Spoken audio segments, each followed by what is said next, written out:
आज फ्रेंड्स आपको शेयर करी ढाबा स्टाइल दुई प्रकार पनीर रेसिपी पूरा इजी रहिबो। तो फुल वीडियो को वाच करंतु पूरा ट्रिक सहित जानि परिबे। तो चलंतु लेट न कर रेसिपी आज आम प्रस्तुत करवा। नमस्कार, जय जगन्नाथ फ्रेंड्स, झिली कुकिंग को आपण मानक अनेक अनेक स्वागत। तो देखो ये मुझे प्रथम गोटे तावा नहीं से अल्प टिके रिफाइन तेल एड कर प्रथम आम पनीर को से हल्का टिके भाजिक आम बाहर करदे। रिफाइन तेल बदल आपने बटर घी भी नहीं पारे। तो देखो आम पनीर पूरा भाजी भी हो सारा, केवल हल्का ही भाजबे। अधिक टाइम जदि पनीर को भाजबे से खाइबा समय देखिए पार्टी को रबर भल लगे, टेस्ट भी लगेनि। से बड़का तेल रे आम आलू को भी भाजिकी बाहर करदे। पुणी थे गोटे कड़े नवा से अल्प टिके रिफाइन तेल जीरा एड करवा। पुणी से तेजपत्र गोटा मसला जहाँ भी पसंद एड करें। छोट छोट पीसेस रे कटिंग होता पियाज को एड कर भाजीदे। पियाज टे गोल्डन कलर हो सारा पर आम से अदा रसुण पेस्ट दवा गोटे चामच, अल्प टिके से पानी देदेबा। पुणी गुंड मसला हलदी गुंड, लंका गुंड, जीरा पाउडर, धनिया पाउडर दे मसला टे आम कषिदे। तो देखो यही प्रोसेस रे मसला को कषिदेवे। मसला परफेक्टली देखो कषि भी हो सारा। तो यही समय आम एड करवा। ये देखो मु काजू, टमाटो, पियाज को मिक्सर ग्राइंडिंग कर देती से पेस्ट को से एड कर पुणी थर टिके कंटिन्यू आम मिक्स कर कषि हवा दवा मसला को। पुणी थे स्वाद अनुसार दवा लुण, जी आप ग्रेवी बनवा को चाहूँगी से अनुसार से लुण एड करेंगे। देखो मसला आमर केते बढ़िया पूरा कलर भी आसी परफेक्टली कषि भी हो सारा मसला। तो यही समय आलू को एड कर प्रथम आलू को टिके आम कषि हवा दवा। आलू टिके कषि हो सारा पर आम एड करदे पनीर को। पनीर को भी एड कर भल से टिके कषिदे।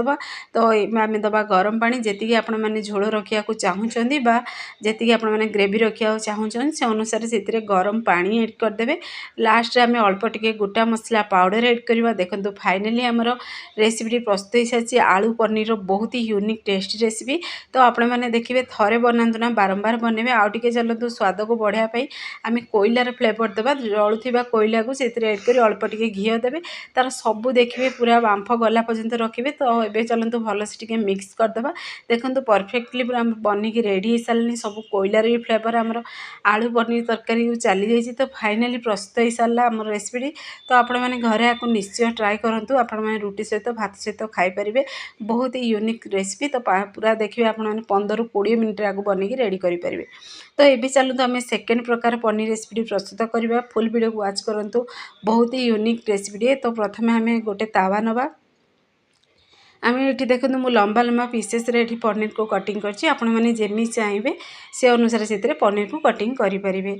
तो से तावारे अल्प टिके आम से रिफाइन तेल एड करवा। तेल को एड कर आम पियाज टे ब्राउन कलर है पर्यंत भाजवा। पुणी से अदा रसुण सुखिया लंका को एड कर भाजीदे। तो देखो परफेक्टली आम भाजी भी हो सारे। आपको टे ठंडा हवा दबा। आपको आम गोटे फाइन पेस्ट प्रस्तुत कर साइड में रखीदे। से तावारे ही आम से पनीर को भी हल्का भाजीदे। से आम कलर बोली अल्प टिके से एड करवा हलदी गुंड आ काश्मीर रेड चिली एड करवा जमी देखा सुंदर देखा। तो देखो यही प्रोसेस रे एड कर भल से मिक्स कर भाजीदे। तो देखो बहुत बढ़िया पूरा कलर भी आसीगला। आपको आम साइड रखीदे। गोटे कड़े नवा। आम जो पेस्ट बनईकी आम रखीदी पियाज टमाटो जो भाजी रखीदे पेस्ट बनईकी साइड रखीदे।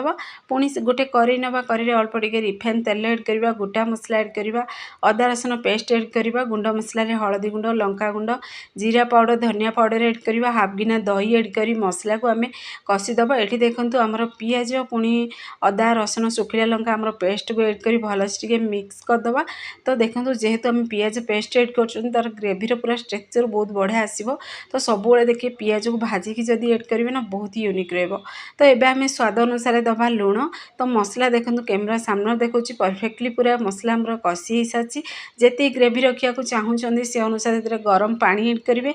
पानी को टिके फुटवा देवे। पानी पूरा फुटी सारा पर ग्रेवी टिके फुटी सारा पर आम से एड करदे आम पनीर को। तो देखो यही प्रोसेस रे बनइबे ना देखिए पूरा आपण मैंने जमी कहीं भी जानीपर आप घरे बनई पूरा पूरी ढाबा स्टाइल बनइब। लास्ट अल्प टिके गोटा मसला पाउडर, गोटे चामच घी बटर जहाँ भी आप एड करेंगे। फाइनाली आमर पनीर रेसिपी दुई प्रकार रेडी हो सारी। तो आपण मानक ये दुईटा रेसिपी भितर कौ रेसिपी अधिक पसंद आसला, कौ रेसिपी आपण मैंने बनइले निश्चय मत कमेंट माध्यम जनातु। वीडियो जदि पसंद आसो सांग मानक शेयर करूँ, लाइक करूँ। चैनल जदि नुआ अच्छा ताहले चैनल को मोर सब्सक्राइब कर दिंतु, बेल आइकन क्लिक कर दिंतु जहाँफल मोर सब वीडियो नोटिफिकेशन प्रथमे आपण मानक पहुँचो। फेसबुक पेज देखुं ताहले फेसबुक पेज मोर फॉलो करंतु।